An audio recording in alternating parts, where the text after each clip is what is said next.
తెలంగాణలో ఉన్న నిరుద్యోగ ఉపాధ్యాయ అభ్యర్థులకు విద్యాశాఖ గుడ్ న్యూస్ చెప్పింది. టీచర్ ఎలిజిబిలిటీ టెస్ట్ నిర్వహణకు ప్రభుత్వం నోటిఫికేషన్ జారీ చేసింది. ఈ నెల 15 నుంచి 30 వరకు అభ్యర్థుల నుంచి ఆన్లైన్ దరఖాస్తులను స్వీకరించనున్నారు. జూన్లో టెట్ నిర్వహణకు ఏర్పాట్లు చేస్తున్నారు. ఈ ఏడాదిలో ఇది రెండోసారి టెట్ నోటిఫికేషన్ కావడంతో డిఎస్పీ కోసం సిద్ధమవుతున్న వేలాది మంది అభ్యర్థులకు ఇది అద్భుతమైన అవకాశంగా మారనుంది.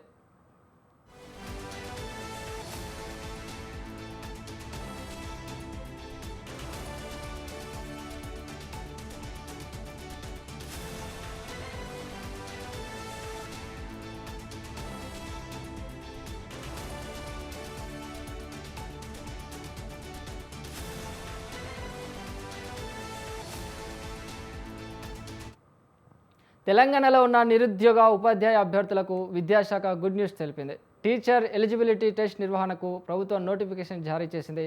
ఈ నెల 15 నుంచి 30 వరకు అభ్యర్థుల నుంచి ఆన్లైన్ దరఖాస్తులను స్వీకరించనున్నారు. జూన్లో టెట్ నిర్వహణకు ఏర్పాట్లు చేస్తున్నారు. ఈ ఏడాదిలో ఇది రెండోసారి టెట్ నోటిఫికేషన్ కావడంతో డిఎస్పీ కోసం సిద్ధమవుతున్న వేలాది మంది అభ్యర్థులకు ఇది అద్భుతమైన అవకాశంగా మారనుంది.